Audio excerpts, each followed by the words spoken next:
Companheiros,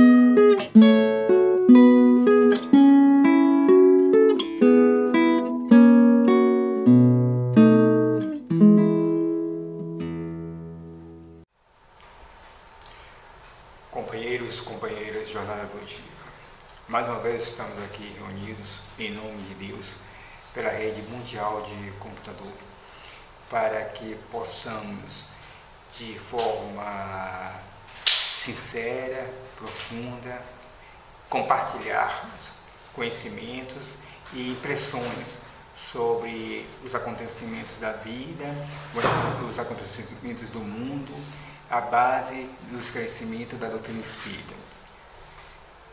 Nesse instante, pedimos a Deus a sua proteção, a sua inspiração, para que possamos, juntos, refletir de uma maneira mais profunda, isenta de paixões, mas com o coração transbordado de amor e de carinho, o entendimento do seu Evangelho, e que possamos interiorizar de tal forma que possamos seguir firmemente os seus passos, daqueles maravilhosos exemplos que ele praticou enquanto esteve aqui entre nós.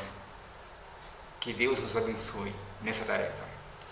Companheiros e companheiras de Jornada Evolutiva, muitas vezes nós nos questionamos e criticamos as pessoas, o modo de viver, o modo de pensar, o modo de agir. E hoje nós vamos refletir sobre o homem do mundo, do capítulo 7 perfeito, dos itens do 7 perfeito do Evangelho segundo o Espiritismo. E baseado nisso, nós vamos trocar impressões para que possamos fazer um juízo mais seguro, mais firme em relação a nossa conduta diária, do dia a dia. Porque nós vamos perceber no decorrer da nossa exposição de como a linha do possível e do impossível, a linha do permitido e do impermitido, do decente e do indecente são tênues. Temos que trabalhar nessa margem, porque um deslize, companheiro, nós vamos realmente nos prejudicar nessa nossa caminhada evolutiva. E vamos começar com o Evangelho, né? O Espírito Protetor de Bordeaux, que trata desse assunto, nos diz o seguinte: não vivei como os homens de vossa época, como devem viver os homens. Sacrificai as necessidades, mesmo as frivolidades do dia, mas as sacrificai com sentimento de pureza que as possa santificar.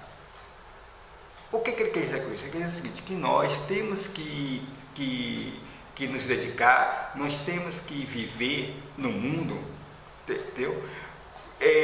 Mediante os ensinamentos, aos preceitos ensinados por Jesus. E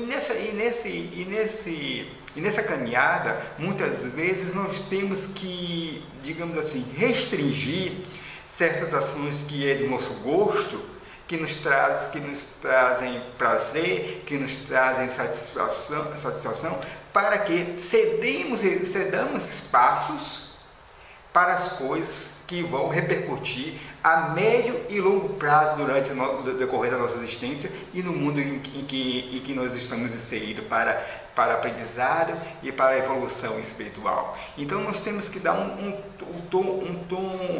tom mais sincero, mais firme, mais puro. Entendeu?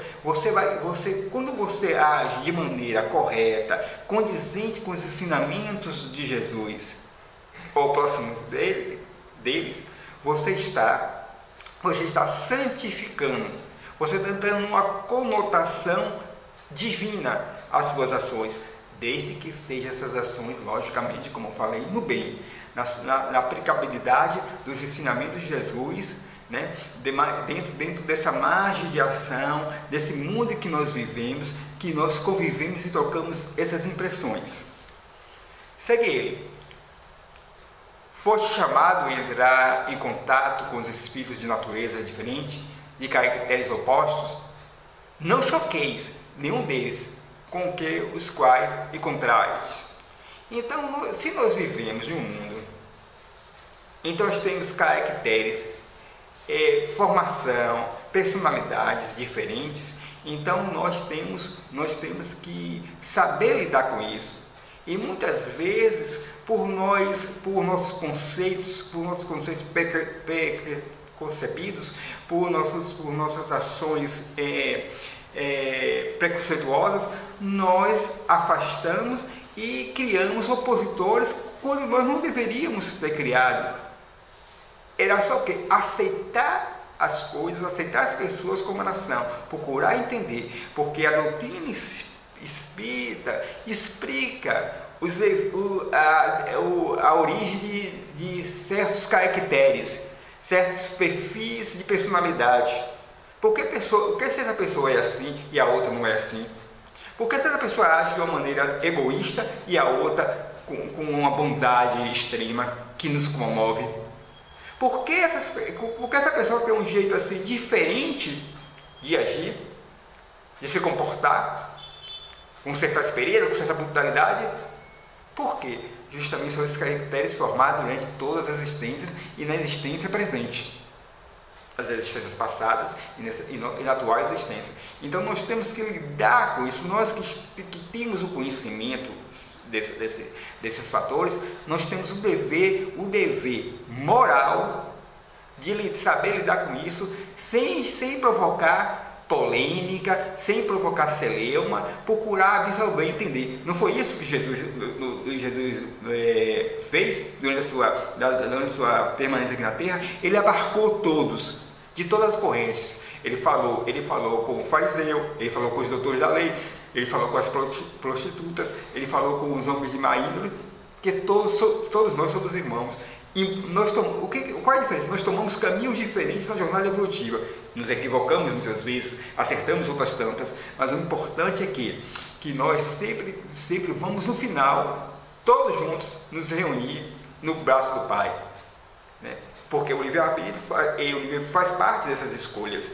Eu escolho uma trajetória, você escolhe outra, outro conhecido escolhe outra totalmente diferente, né? São essas trajetórias que vão construir a nossa caminhada, vai determinar algumas consequências futuras. Então, quando nós estamos num embate, por exemplo, ideológico com a pessoa, ceda a razão. Quando você vê que aquela pessoa é intransigente, ceda a razão sem provocar animosidade. Aborte a conversa, introduza uma conversa universal que o abarque, que o contemple, sem provocar dissensões. Então, os comportamentos diários de personalidade são comportamentos construídos durante muitas e muitas reencarnações, durante muitas e muitas existências, que podem incluir de maneira total ou parcial nesta atual reencarnação. Então nós temos que realmente ter cuidado, muito cuidado com o que nós falamos, o que nós dizemos, como nós olhamos, e olhar diz muito, para não chocar essas pessoas, né? Porque a nossa vibração que nós percebemos passa para o outro, sem falar uma palavra. Então que possamos ter cuidado para que a convivência que ele nos fala aqui, nossa, seja progressiva, e ajudemos também, simultaneamente, essas pessoas também a progredirem, com o nosso olhar de contemplação, nosso olhar de admissão,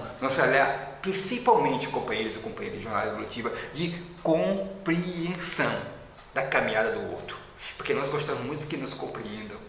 Mas será que nós temos a mesma disposição de compreender o outro? As dificuldades do outro? São esses questionamentos que nós devemos fazer antes de falar, se pronunciar em relação a alguma coisa. Refletir mais profundamente em relação a isso. A virtude não consiste em tomar um aspecto severo e lúgubre, em repelir os prazeres que as vossas condições humanas permitem.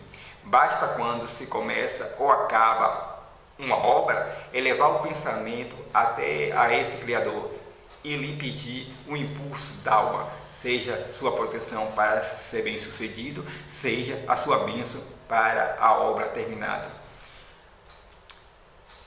Nós não temos o hábito de envolver as nossas ações diárias sobre a bênção de Deus, sobre a proteção de Deus. Sejamos sinceros, só quando nos convém, quando nós temos interesses, né, pessoais, mas nos interesses coletivos, nos interesses que não nos dizem diretamente ou vai atingir diretamente um querido nosso, nós não temos esse hábito. Então, tudo que nós fazemos em nossa trajetória, em nossos atos diários, cotidianos, seja da saída da casa para ir para o trabalho, seja sair para uma festa, seja para ir para uma conferência, seja para fazer uma palestra, uma conversa como eu estou tendo hoje com você, tem que envolver antes de você sair de casa, nessa psicosfera de oração, de prece, para que você receba os influxos divinos que te deixe leve e inspirado, para que te envolva em segurança, tanto na sua trajetória e quando você se desloca do seu local até o local que você vai se encontrar, vai palestrar, e depois da sua saída você agradecer por tudo ter transcorrido de maneira em paz e bem. Então nós temos sempre que pensar o seguinte: nós estamos sob a régia de Deus. Tudo Ele sabe, tudo Ele vê, tudo Ele sente. Não passa nada desapercebido por Ele. Então que nós realmente sejamos sinceros nas nossas relações diárias, nas nossas ações diárias, né? Porque cada vez que você envolve um trabalho seu e esse trabalho vai beneficiar outros números de pessoas ou a ti mesmo, se você envolve coloca esse trabalho sob a égide de Deus, sob a bênção de Deus, esse trabalho vai fluir naturalmente, suave, tranquilo. Essa ação que nós devemos ter diariamente.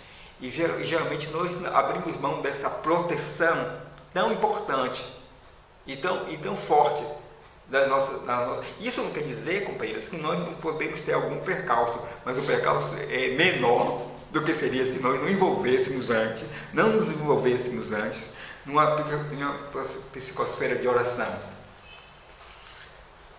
E segue o protetor de Bordeaux. A perfeição está em toda, como disse Jesus, na prática da caridade absoluta. Mas os deveres da caridade se estendem a todas as classes sociais, desde o menor e até ao maior. O homem do mundo tem que saber que ele está inserido na sociedade.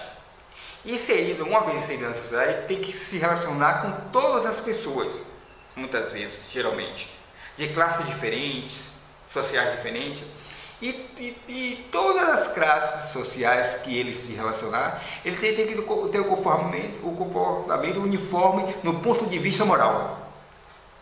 Ele pode mudar no contexto para se fazer entender, para se fazer perceber, mas na essência ele tem que ter a conduta ético-moral a mesma, seja da classe mais abastada, seja da classe mais paupérrima. Por quê? Porque todos são seres humanos, todos estão na sua caminhada evolutiva, e muitas vezes aqueles que estão em posições mais elevadas no mundo têm muito mais necessidade de caridade, de um olhar de contemplação, do que aqueles que estão numa situação inferior. Então, nossa relação e essa compreensão é um ato de caridade, é um movimento em direção aos ensinamentos de Jesus. Nós muitas vezes deixamos passar batido uma oportunidade de amparo, de aconchego, de carinho para aqueles necessitados, só porque na nossa concepção aquela pessoa deveria fazer certas coisas que nosso entendimento deveria fazer e não faz, e não fez. Mas a gente não usa o mesmo sistema de pesos e medidas com uma pessoa de com outra situação econômica e financeira, cometendo um semelhante equívoco. É isso que nós estamos falando da essência ética. Aplicabilidade da figura A também para a figura B. E foi isso que Jesus nos ensinou. Jesus tratou todos de maneira equânime. Todos. Muitas vezes ele foi forte, mas foi necessário, mas não deixou de ser caridoso. E um alerta mais duro é um sinal de caridade. É um movimento dizendo para aquele que ele está se preocupando com ele. E muitas vezes nós, tomados por uma contrariedade, por uma raiva, nós não percebemos isso.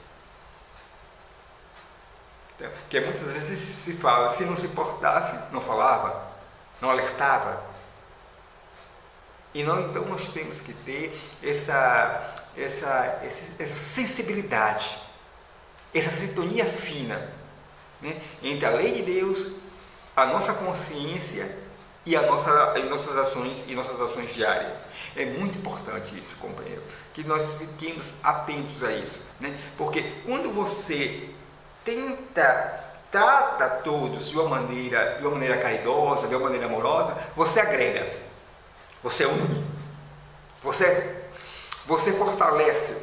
Quando você trata de maneira díspede, de maneira diferente, só por motivos tais e quais, você comete o erro, você separa, você não junta, você separa.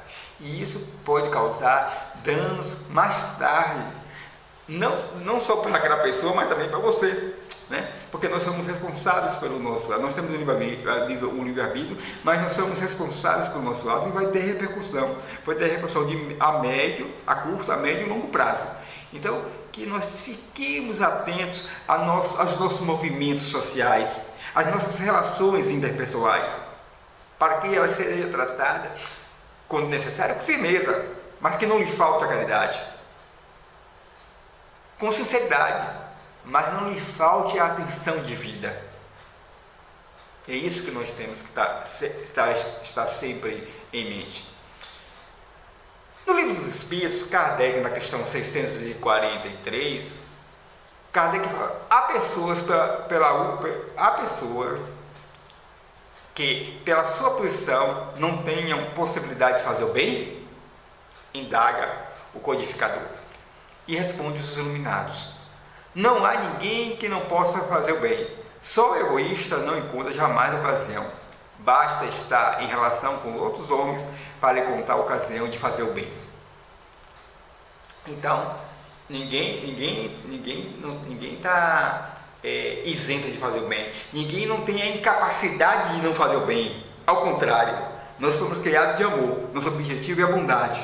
Nosso objetivo e a evolução. Então, não há aquele ser humano na Terra, mesmo por a sua mais difícil posição, que não tenha um ato de bondade, que não tenha um ato de caridade. Relatos nós temos tanto que pessoas que não têm, por exemplo, pessoas que não têm que comer, recebem um alimento e dividem com aquele outro que não tem. E duas pessoas se alimentando. As ajudas que nós nem conhecemos, nem percebemos, nem tomamos nota, mas elas acontecem. Porque nós muitas vezes não pensamos por que essa estrutura está montada, por que essas coisas estão acontecendo de errado, tantas coisas erradas e equivocadas no mundo, guerra, luta, egoísmo, ódio. Mas nós podemos afirmar, companheiro, se não fosse a ação no bem, seria muito pior. É uma ação diurna, incessante, 24 horas fazendo bem, combatendo o mal. mas não com mal, com o bem, praticando a caridade, combatendo, trabalhando o egoísmo, e se trabalha o egoísmo na ação do bem, no dia a dia, do cotidiano, nas nossas ações diárias. Então nós temos sempre o quê? Que dizer assim, eu posso realizar aquilo, eu tenho possibilidade, eu sou filho de Deus, eu posso fazer um movimento que abrange a dor do outro, que vá ao auxílio do outro. Esse é o gesto de bondade. Não há na terra quem não possa fazer o bem. Allan Kardec nos fala em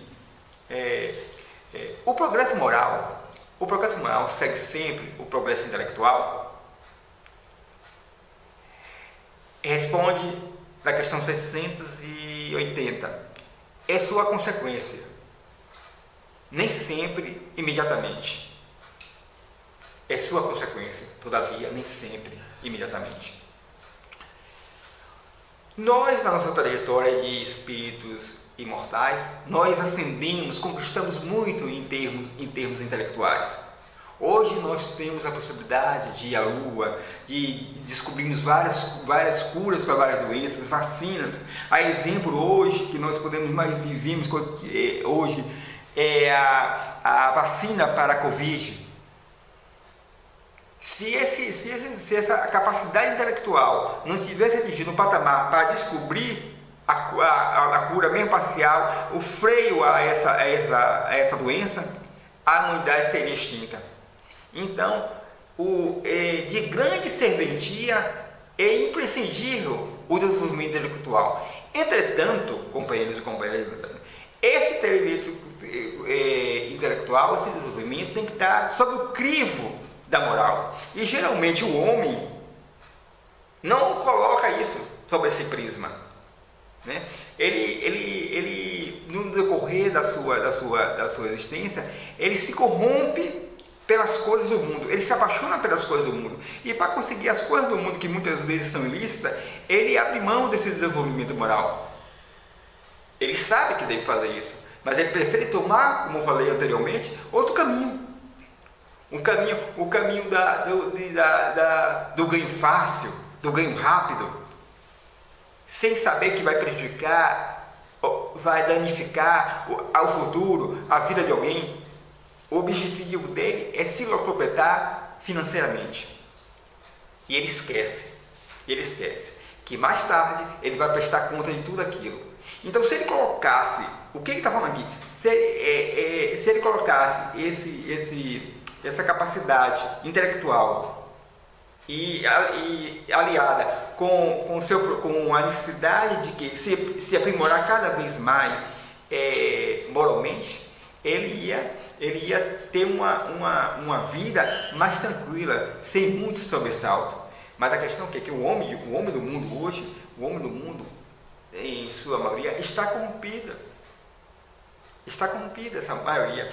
Então, por isso que nós vimos muitas coisas de desagradáveis, mortes brutais, acidentes terríveis, né? Assassinatos que assusta qualquer pessoa. Então, esse homem usa a capacidade intelectual não para fazer o bem para ele mesmo, principalmente ele não faz, não para fazer o bem para a comunidade, esse tampouco. Ele usa, na verdade, a sua capacidade intelectual, esses homens, para a sua autodestruição. Por quê? Porque ou mais cedo ou mais tarde ele vai ter que voltar em uma próxima existência, uma existência futura, para ressarcir. E muitas vezes ele começa esse processo de resgate reencarnatório com problema para ele mesmo, com déficit intelectual, com problema cognitivo, para depois ele ascender e dar valor ao patrimônio que Deus confiou a ele. E depois ele começa o processo de resgate direto daquelas pessoas que eles defraudaram, que eles destruíram a esperança e a vida. Então é um processo, companheiros e companheiras de jornalismo, é uma decisão, está no livre-arbítrio. Então, por isso que nem sempre o homem de direito, todo mundo me pergunta, por que um homem tão inteligente sabe que tem que fazer aquilo e não faz? Falta ali força moral. Ele não tem força moral para isso. Ele não tem ainda. Então ele prefere o quê? Como ele não tem força moral e toma uma decisão de pegar um atalho e não seguir o caminho, ele se perde. E o retorno desse caminho é doloroso, é penoso. Muitas vezes muito demorado, demora muitas, mas muitas reencarnações, dependendo da gravidade do ato que ele cometeu. No desdobramento dessa questão 780, fala o seguinte: como o progresso intelectual pode conduzir ao progresso moral? Vejamos bem a pergunta: como o progresso intelectual pode conduzir ao progresso moral? Responde os iluminados: fazendo compreender o bem e o mal, o homem então pode escolher. O desenvolvimento do livre-arbítrio segue o seu desenvolvimento da inteligência e aumenta a sua responsabilidade, fazendo compreender o bem e o mal. Ele vai compreender o bem e o mal. A inteligência vai dar a capacidade do discernimento. O exercício de discernimento vai dar a ele essa noção completa, cabal, do que o bem e do que o mal. E daí, sim, a partir do momento que ele tem esse entendimento, ele passa a ser responsável por suas ações. Ele passa o quê? Ele passa ser o titular, o autor intelectual de suas ações. Portanto, ele vai responder. O desenvolvimento do livre-arbítrio segue o desenvolvimento da inteligência. Quanto mais capacidade intelectual, mais responsabilidade. Você vai ter o quê? Ele vai dar, no momento que você tem a inteligência e a responsabilidade, você vai ter o livre-arbítrio condizente com aquilo. E simultaneamente aumenta a responsabilidade. O exemplo, para ficar bem claro, nós não devemos, um índio que vive da Amazônia selvagem, vou colocar um exemplo assim, ele não pode ser responsabilizado por um homem que entra lá e ele vai à terra dele, ele com uma reação instintiva, é um índio, um selvagem, matar aquele homem. Ele tem ali como inimigo. A mesma coisa nós não podemos tomar de um homem que vive em Manhattan, nos Estados Unidos, sem matar uma pessoa. Porque ele tem toda a capacidade intelectual, ele estudou, ele sabe que aquilo é um crime. O índio da Amazônia não sabe, mas o homem de Manhattan sabe. Então eles vão ser diante da lei de Deus, punidos por aquilo que ele sabe e não fez. É o homem intelectual, o homem estudado, preparado, que vive em Manhattan. Mas o índio da Amazônia, o selvícola, um selvagem, vai ser, pela lei de Deus, responsabilidade dentro da sua capacidade intelectual de perceber o que é errado e o que é certo. Então nós temos que ter esse parâmetro de análise. Para quê? Para que não cometamos o quê? Injustiça. Né? Porque nós temos que analisar o seguinte, que o índio não tem o preparo, não teve as oportunidades que aquele homem que estudou, que é um empresário, que é um executivo, tem. E ele sabe da lei, ele sabe que pode cometer o crime, mas o índio não sabe. O índio está ali, ele ataca, ele acha que a pessoa vai agredir, é um ser diferente, ele nunca viu. Então a primeira reação dele é de medo, de susto. Então a tendência dele é reagir de uma maneira dura. Mas não é no fundo, não é com uma maldade, é um instinto. É um instinto, porque ele nunca viu aquela pessoa, ele nunca viu aquele ser, então ele age de maneira diferente. Então a responsabilidade, companheiros, é dada à medida que o homem tem conhecimento. À medida que aumenta o conhecimento, avança em matéria de conhecimento o homem, a responsabilidade aumenta. Vai o livre-arbítrio junto, mas a responsabilidade está para e passo. Não se luta. O homem pode gozar sobre a terra de uma felicidade completa? Livro dos Espíritos, questão 920. Não, uma vez que a vida lhe foi dada como prova ou expiação, mas depende dele amenizar seus males e fazer e ser feliz quando se pode ser sobre a terra.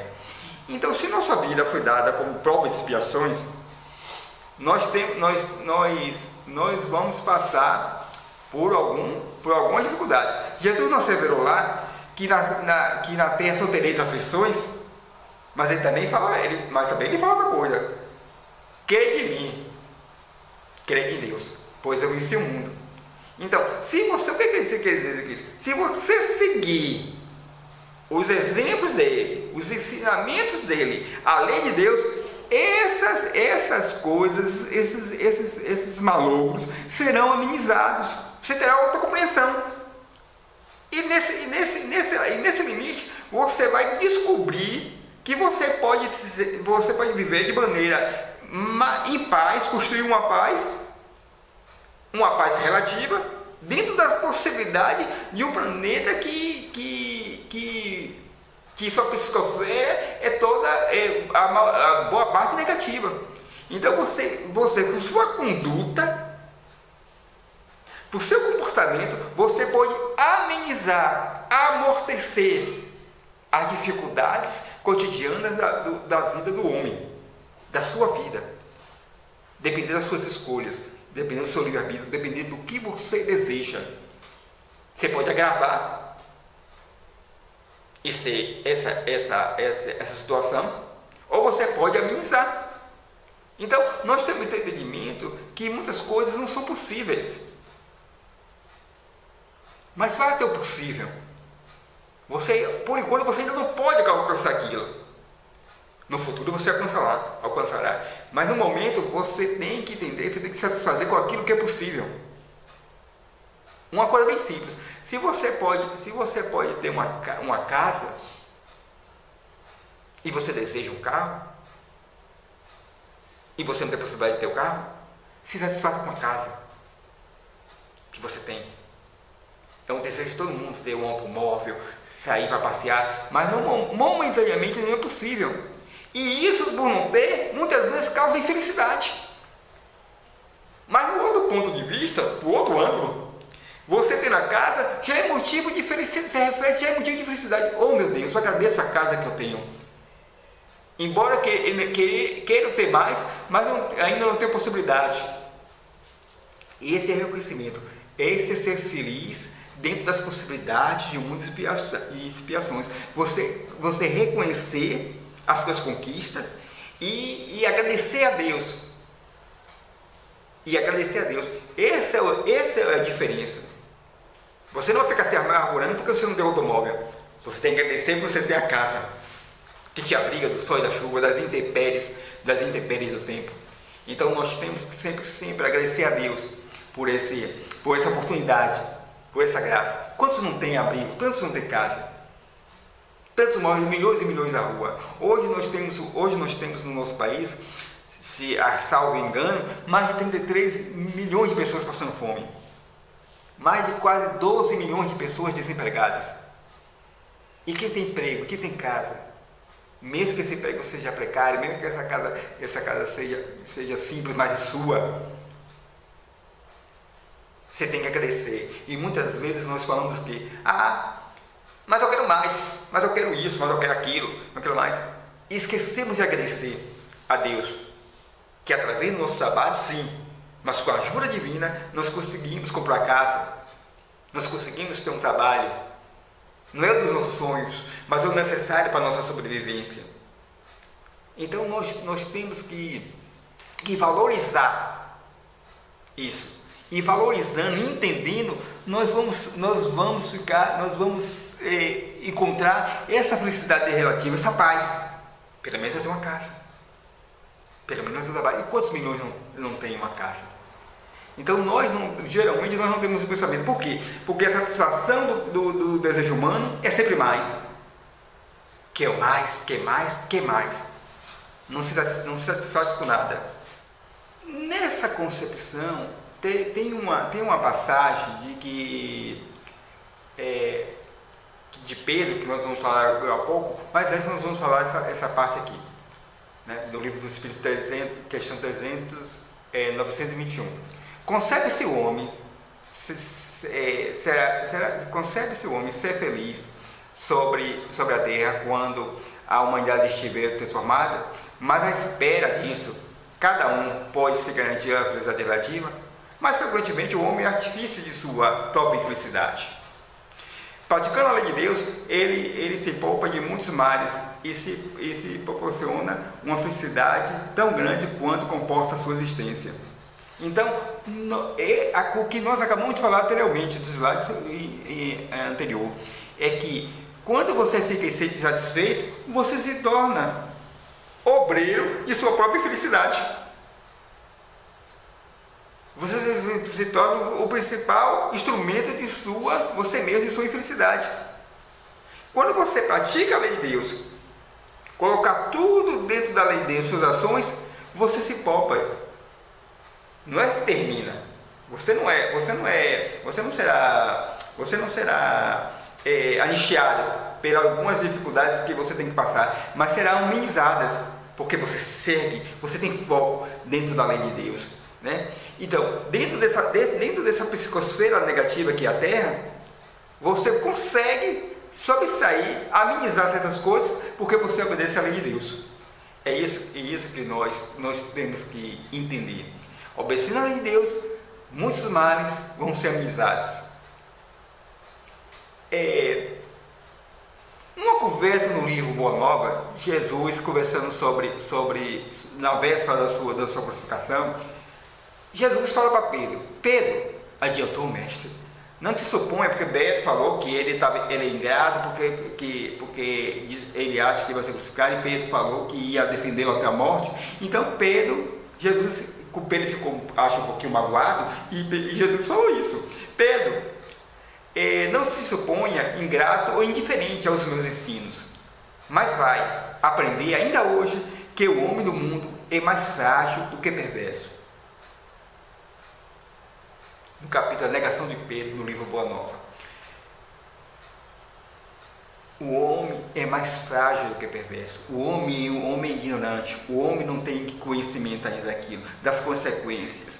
Tem uma passagem, tem um livro que tem um texto de Emmanuel muito interessante no livro Se Tu Soubesses,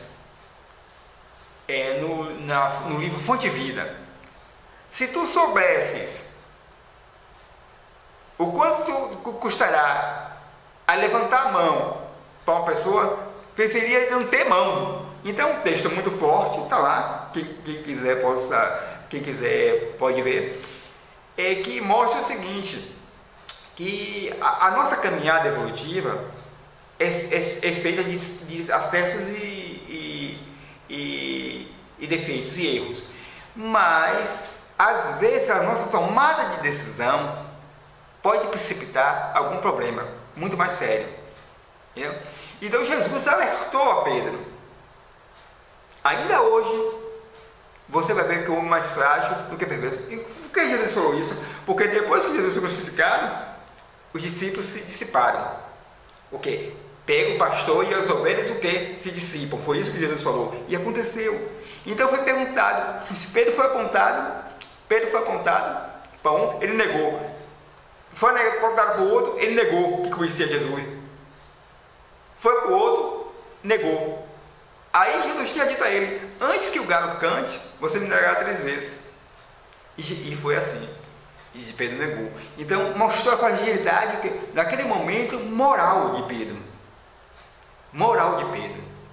Né? Porque ele para nós ele deveria afirmar. Mas do outro lado também nós temos que ver.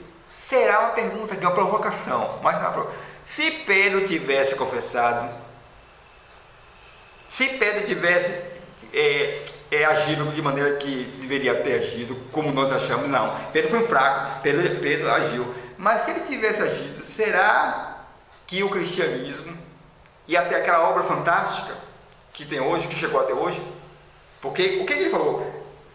Sobre o teu nome construirei a minha igreja. Então nada é à toa. A fragilidade é apontada para se fortalecer. Uma vez que você vê que você tem um defeito, a questão é você o quê? Tentar o quê? Trabalhar esse defeito para fortalecer e mudar a polaridade. Se você é fraco, se você é frágil, você vai trabalhar para se tornar forte. É um caminho, é uma trajetória, mas que nós podemos conseguir. E finalmente, companheiros, para nós terminarmos nossa conversa, uma mensagem de Emmanuel no rumo certo.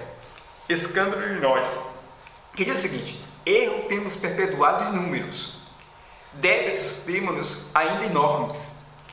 Entretanto, se soubermos empregar com critério e equilíbrio os instrumentos de quais dispomos, não há tempo a desperdiçar com lamentos inúteis. De vez que, quanto mais quisermos aprender e trabalhar, compreender e servir, mais alto e mais belo se nos fará o caminho na direção da vida maior. Emmanuel. Reconhecemos, companheiro, que nós cometemos erros e equívocos. Reconheçamos que a nossa trajetória é feita de grandes débitos. Isso é reconhecido por Deus, é reconhecido por Jesus. Mas nós temos instrumentos disponíveis que nos foram dados por Deus, nos confiados por Deus, para nós superarmos isso. Em vez disso, nós estamos o quê? Deixando de lado. Então, companheiros e companheiras de jornada evolutiva, se nós aplicarmos todo esse manancial que está dentro de nós, de caridade, de amor e de carinho, nós vamos o quê? Nós vamos a par e passo, firme no rumo de uma vida melhor. Não só no mundo espiritual, mas aqui mesmo, que nós vamos reencarnar e reencarnar. E cada vez que nós reencarnamos e trabalhamos na seara do bem e construímos o bem, nós reencarnamos em uma situação melhor. Nós nos tornamos uma pessoa melhor. E cada vez mais nós vamos crescendo no ponto intelectual e no ponto moral. Que possamos, companheiros, nessa trajetória aqui na Terra, escolhermos o bom caminho, traçarmos metas que não só nos inclua, mas inclua também o mundo, a comunidade, o meio ambiente, que possamos realmente contemplar a nossa vida, não de forma egoísta, mas de forma coletiva. Embora nossa caminhada seja solitária, evolutiva, mas nós vivemos em comunidade. E nós temos que ter a atenção e o respeito de cada ação nossa. Pode prejudicar outro ou pode beneficiar, dependendo do exercício do nosso livre-arbítrio. Muita paz a todos.